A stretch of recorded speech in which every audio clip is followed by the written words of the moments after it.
भुवनेश्वरी माध्यमिक विद्यालयका कक्षा 12 का विद्यार्थीहरूलाई आम सञ्चार तथा पत्रकारिता र समाजशास्त्र विषयको प्रयोगात्मक कक्षाका लागि अध्ययन अवलोकन भ्रमणको लागि गन्तव्य बनेको थियो लमजुङ जिल्लाको नमुना पर्यटकीय गाउँ खलेगाउँ। मोफसलमा पत्रकारिता यसले पारेको प्रभावको बारेमा अध्ययन तथा आन्तरिक तथा बाह्य पर्यटक भित्र्याउन सफल सार्क राष्ट्रकै नमुना गाउँको रूपमा परिचित खलेगाउँको गुरुङ संस्कृतिको अवलोकन गर्न भुवनेश्वरी माध्यमिक विद्यालयका 5 जना शिक्षक र कक्षा 12 मा अध्ययनरत विद्यार्थी 35 जना गरी 40 जना सहितको हाम्रो भ्रमण टोली बन्यो। बिहान 7 बजे धादिङको धार्के बजारबाट सुरु भएको हाम्रो यात्रा धादिङको गल्छी बजारको मिठो खुवा सहितको नास्तापछि हाम्रो खाना खाने गन्तव्य बनेको थियो लमजुङ जिल्लाको सदरमुकाम बेसी शहर।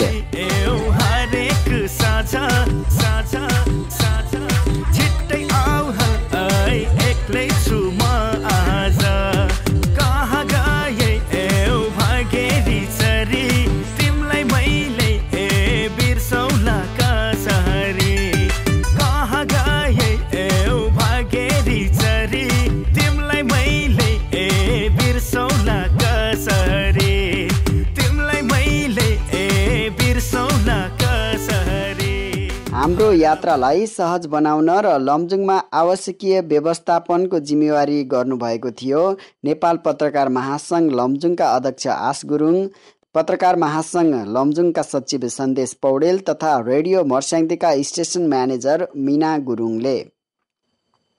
लमजुङको बेसी शहरमा नेपाल पत्रकार महासंघका सचिव सन्देश पौडेलको व्यवस्थापनमा तयार भएको खाना खाएपछि हामीले आम सञ्चार तथा पत्रकारिता समूहका विद्यार्थीहरूलाई मोफसलको पत्रकारिताको अवस्थाको बारेमा थाहा पाउन बेसी शहरमा रहेको रेडियो चौतारी, लमजुङ दर्पण दैनिक पत्रिका र रेडियो मर्स्याङदीको भ्रमण गर्यौं।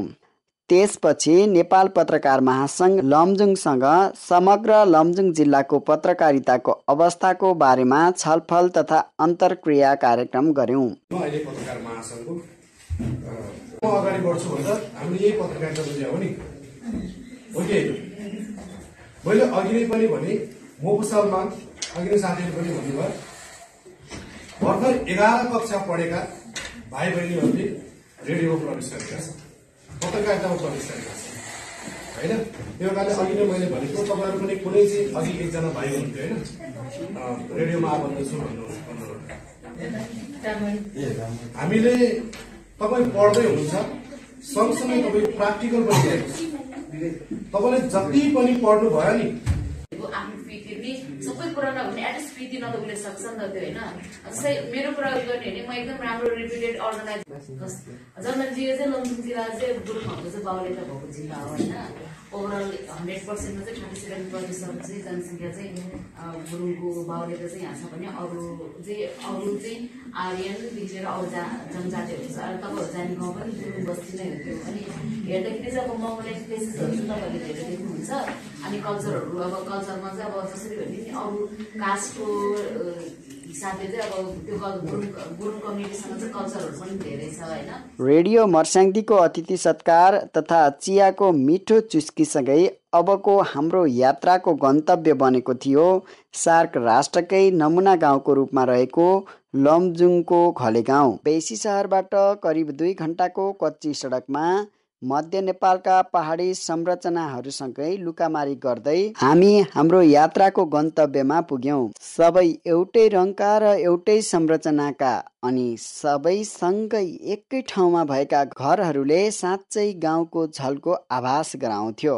सफा स्वच्छ वातावरण, मौसम निमेषभरमै बदलिरहने, कुहिरो र हुस्सुले रूप फेरिरहने साँच्चै नमुना पर्यटकीय गाउँ थियो खलेगाउँ। एकदमै राम्रो छ हजुर। यो चाहिँ लमजुङको खलेगाउँ होमस्टे फोटोमा भिडियो गरे जुन नाम सुन्निया थियो नाम अनुसार आज प्रत्यक्ष अनुभव गरिँदैछ।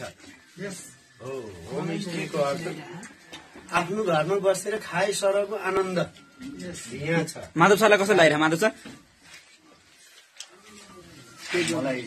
मलाई भन्नुपर्दा त के भन्ने अब गुन्द्रुकको अचार होइन, टिम्बरको विचार अब सबै ठिक छ एकदम छ है।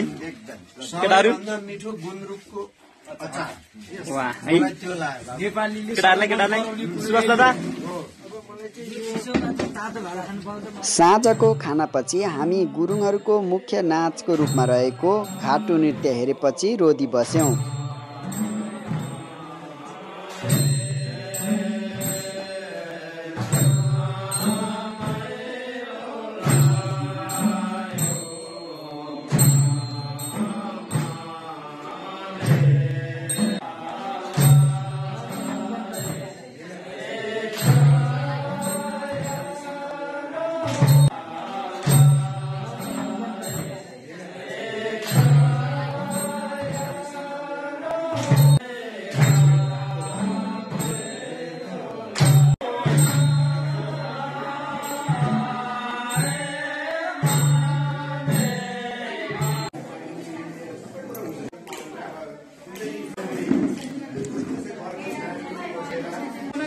जुनेको कारणले गर्दा त्यो रोदीको कार्यक्रमलाई चाहिँ उहाँले कलाकारहरू उपलब्ध गराउन नसक्नु भएको रहेछ।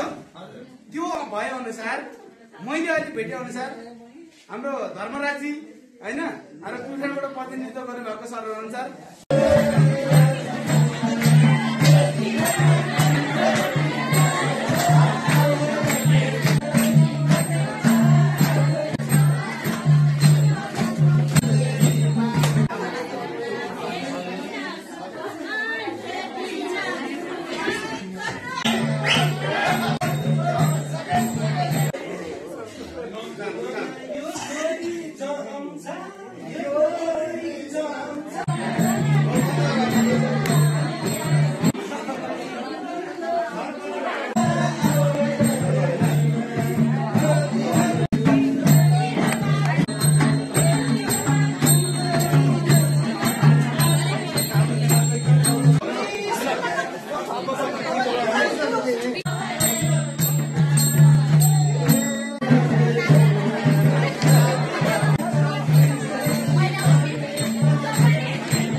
करिब 2 घण्टाको रोदीपछि पहिलो दिनको यात्रा सम्पन्न भयो। सूर्यको न्यानो किरणसँगै आफ्नोपनको आभास दिलाउने घलेगाउँले हामीलाई दोस्रो दिनको सुरुवात गर्यो। घलेगाउँको विशेषता मानिने कोदोको सेल र गुन्द्रुकको तरकारी तथा जडीबुटीको मसला हालिएको चियासँगै हामी घलेगाउँको परिक्रमा गर्यौं। गुरुङ संस्कृति झल्काउने संग्रहालय, लोपनमुख गोलघर लगायत माउरी झैं क्रियाशील मानिसहरूको सुरु भएको दैनिकीहरूलाई निहालिसकेपछि हाम्रो अर्को गन्तव्य रहेको थियो भुजुङ। हामी भुजुङका बारेमा पलाएका कौतूहलता मेट्न करिब 8.5 किलोमिटरको कच्ची सडकको पैदल यात्रा गर्दै भुजुङतर्फ लम्कियौं। हजुर सबैभन्दा रमाइलो गरेर त भुजुङमा आउने टिममा कुन टिमले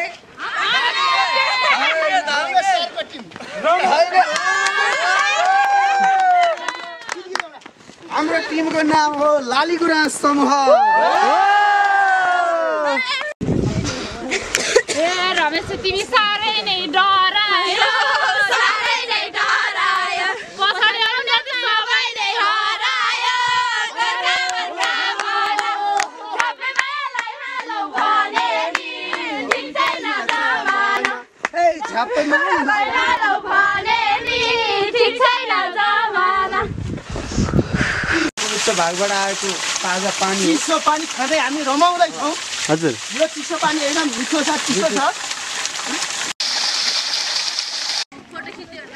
भुजुङका बारेमा अनभिज्ञ तथा मनमा कौतूहलता भएका कारण बाटामा गीत गाउँदै नाच्दै मध्य पहाडी तथा उच्च पहाडी भूभागको नागबेली परेका कच्ची मोटर बाटोमा पैदल यात्रामा थियौं।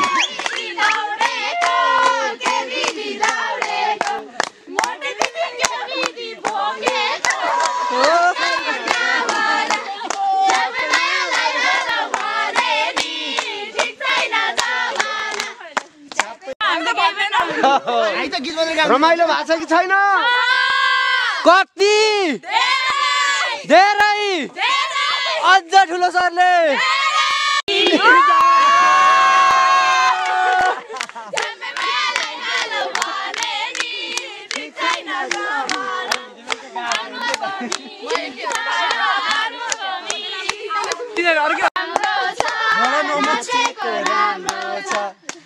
जन्मको बिराती हाम्रो जन्मलाई हालौ भने नि ठिक छैन जमाना।